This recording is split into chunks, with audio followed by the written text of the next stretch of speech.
2 Venezuelan warships were destroyed after opening fire on a US Coast Guard cutter in international waters. At 2:14 p.m. on the 27th of October 2025, the USCGC Stone was moving through calm blue water about 67 miles off Venezuela when 3 Venezuelan Guayquerí-class warships suddenly appeared on radar. They were coming in fast at 28 knots, closing the distance with no warning and no intention of slowing down. In seconds, the crew understood this was not a normal patrol. Stone was a law enforcement cutter. The ships coming toward them were armed for real combat, each nearly 1,800 tons with heavy guns aimed straight at the American vessel. Instead of backing off, the Venezuelan captains spread out and formed a wide arc, trying to surround Stone from 3 sides. Alarms echoed across the deck. Range markers tightened. Radio calls were ignored. This was not a navigation mistake. This was a message. And the people sending it had no idea they were walking into a disaster they could not control. The waters north of Venezuela may look open on a map, but they are some of the busiest narcotics routes in the entire Caribbean. Every ship passing through that zone is watched by radar, satellites, and patrol aircraft 24 hours a day.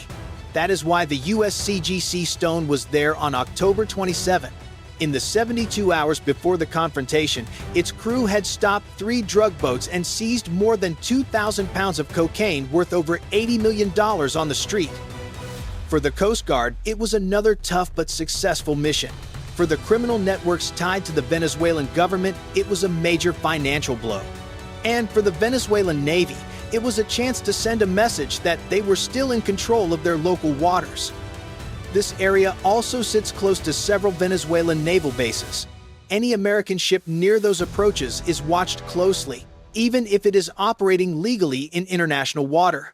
For the crew on Stone, the patrol was not political. It was simple work: track smugglers, stop illegal shipments, and keep the sea safe. Most of the sailors had been on long patrols before. They expected rough seas, fast chases, and tense radio calls. What they did not expect was 3 fully armed warships pushing toward them at high speed with guns ready. Strategically, this moment mattered far more than a single exchange at sea. It tested how fast the United States could react when a law enforcement cutter faced a military threat. In this region, cutters often work alone, far from destroyers or aircraft. Commanders worry about what might happen if a hostile navy tries to intimidate or trap a Coast Guard ship. On October 27, that scenario went from theory to reality. The Venezuelan move was not random. It was a planned response to the cocaine seizures and a way to show power at home. But they misjudged the situation. They believed Stone was isolated. They believed they could force it out of the area without consequences. They believed no one would respond in time. They were wrong. And that miscalculation turned a political signal into a full naval showdown. If you think this clash was never about territory but about power and pride, press 1 or 9 to share your view. The first sign of danger appeared as a small echo on Stone's radar. A young operator watched 3 dots form clean military signatures, moving fast and steady. These were Venezuelan Guayquerí-class warships. He called it out. The operations officer confirmed it, and for a second the room went quiet before alarms rang across the cutter. At 2:14 p.m., Stone broadcast on international channels, stating it was operating legally in international water. No answer. Instead, the Venezuelan ships shifted formation. One angled towards Stone's bow, the second moved starboard, and the third slid port. "They're boxing us in," the XO said. The captain ordered all stations to stand by and told the 57mm gun crew to prep. At 2:17, Guayquerí sent a warning demanding Stone leave. The American captain replied calmly. 20 seconds later, 3 76mm shells splashed ahead of Stone's bow. The message was clear. The talking was over. Inside the ship, tension snapped into action. Sailors rushed to stations. Machine gunners loaded the 50 cals. The 57mm team readied the first burst. Medics set up stretchers, expecting injuries. One petty officer tightened his helmet and whispered, "Here we go." By 2:21, Guayquerí fired again. This time the round hit. The blast tore into Stone's stern, blowing apart equipment and injuring 3 sailors with shrapnel and burns. Smoke rose through open gaps. Fire teams rushed aft, dragging hoses and beating down flames spreading along twisted metal. The captain sent a mayday to US 4th Fleet. Cutter Stone under attack. The nearest help, the destroyer USS Gravely, was more than 100 miles away. Even at full power, it needed time. The crew understood they had to survive long enough for backup. "Hold steady," the captain said through the ship's speakers. At 2:24, Stone returned fire. The 57mm hammered Guayquerí, throwing sparks from its radar panels. The hits disrupted sensors but could not stop an 1,800-ton ship. All Stone could do was slow them. Warao and Carigna closed tighter. More 76mm shells slammed into Stone. Windows shattered. Metal shook. A fire burst in the galley, lighting the deck with orange flames. 7 sailors were now injured. The medical bay overflowed. Stone leaned 3 degrees to port as pumps worked hard to keep water out. But the cutter stayed alive. Engines pushed. Steering held. Fire crews fought non-stop. Gun crews kept firing. Radio teams kept sending updates to Gravely. The Venezuelan commanders believed Stone was seconds from surrender. They thought the cutter had no escape. They had no idea a US destroyer was racing toward them at full speed with a response that would end the fight fast. If you believe Stone's crew stood strong under fire, press 1 or 9 to share your view. USS Gravely received Stone's mayday at 2:04 p.m. and went to full speed at once. When a destroyer pushes past 30 knots, the whole ship shakes, but no one on board cared about the noise. They knew every minute mattered. If Stone lost power, the Venezuelan ships could close in and attempt a boarding. Gravely's combat team pulled in satellite feeds, radar tracks, and Stone's last position. The picture was clear. 3 armed warships circling a damaged US cutter with guns ready. Permission for weapons use came fast. By 2:31, Gravely crossed into harpoon launch range about 66 miles. Missile crews prepared the cells. The deck went quiet. The kind of quiet that comes before something big happens. Back at the fight, Stone was reaching its limits. Warao fired again, sending shells that shook the ship and dropped more debris down passageways. Some gear was bending from heat. A chief checked a twisted frame near midship and said, "One more like that and it gets bad." But Stone was disciplined. Fire crews kept attacking the flames. Others sealed off damaged spaces. Gun crews watched their sights for any chance to slow the enemy. Even hurt and listing, the cutter refused to quit. Yet everyone knew the truth. Venezuela had numbers, armor, and heavier guns. They were pressing harder every minute. No one on Stone knew exactly when Gravely would arrive.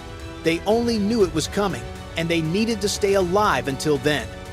At 2:32, Gravely fired 4 harpoon missiles. The deck shook as they launched, climbing quickly before dropping to sea-skimming height. These missiles move fast and low, meant to stay hidden until the last seconds of flight. Once launched, defenders rarely get more than a short warning. On Stone, sailors felt the tension shift. For the first time since the guns opened, there was real hope. Someone near the radio said quietly, "They're not getting away with this." But the cutter was still in danger. Warao and Carigna kept closing, thinking Stone was weakening. They had no clue missiles were already in the air and moving fast. At 2:38, a lookout on Guayquerí spotted something small, dark shapes rising and falling with the waves. It took him a second to understand what he was seeing. When he realized it, he shouted the alarm, but it was too late. The Venezuelan ships had no missile defenses, no close-in guns, no countermeasures. They were built for coastal patrol, not modern missile combat. The ocean seemed to go still for a moment. Then everything moved fast. If you think Gravely's response changed the whole battle in seconds, press 1 or 9 to tell us what you think.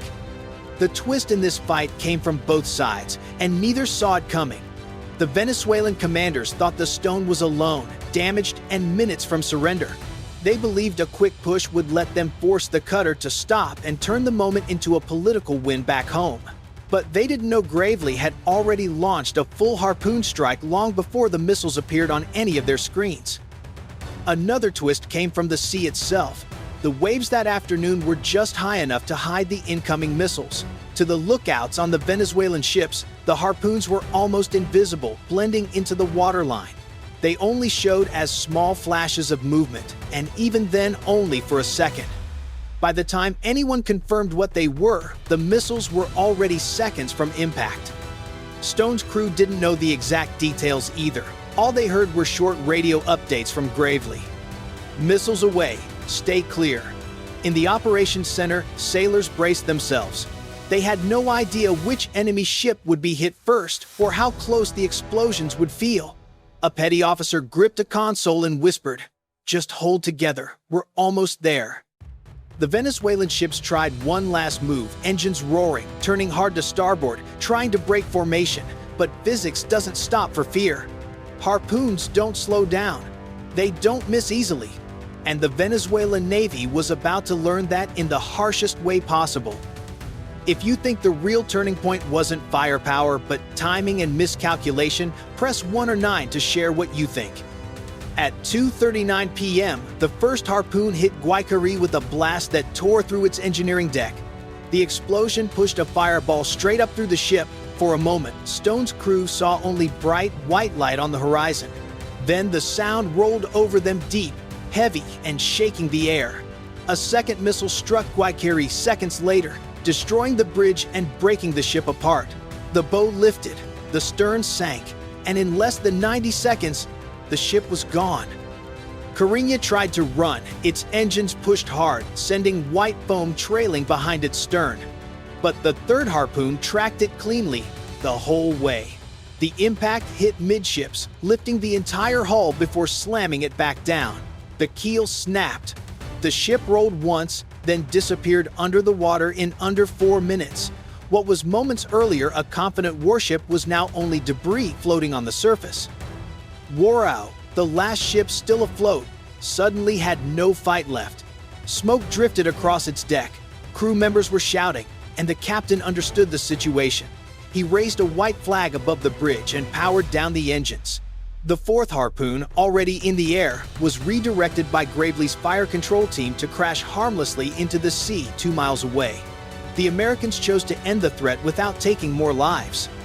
On Stone, the mood changed fast. The fires were finally under control. Smoke thinned out. Pumps pushed water from damaged compartments. The ship was battered, but alive. When Gravely arrived minutes later, its small boats hit the water quickly to pick up survivors. Dozens of Venezuelan sailors, many shaken and burned, were pulled from the sea. Even after a violent battle, the US followed the law of the ocean. Rescue everyone you can, no matter which flag they serve. Stone's crew stood on deck, exhausted, bruised, and covered in soot. But they stood tall.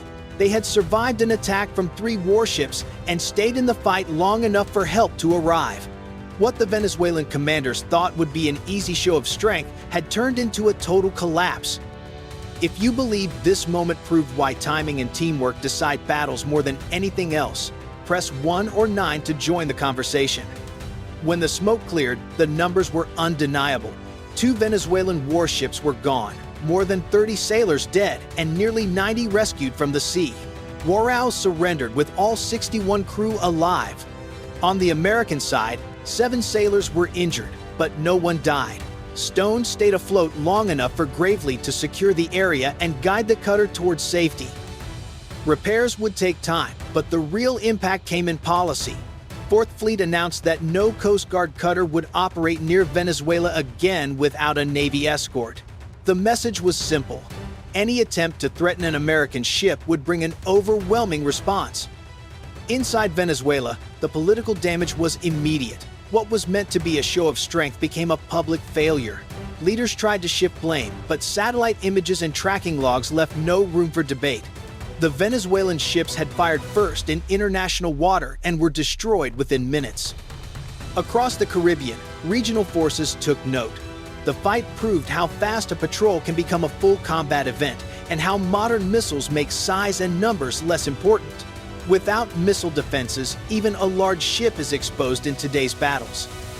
But the aftermath also highlighted the American approach. Even after a violent clash, Gravely's crew launched rescue boats and pulled survivors from the water. They treated injuries and saved lives because that is how the United States operates at sea. For Stone's crew, the day will never be forgotten. They held on under fire, kept the ship alive, and gave Gravely the time needed to end the fight. Their discipline turned a dangerous moment into a clear American win. And while the battle ended, the tension in the region did not. New risks are already forming, and commanders know the next incident may come with even less warning. If you believe this fight changed how the Caribbean will look in the future, press 1 or 9 and share your view.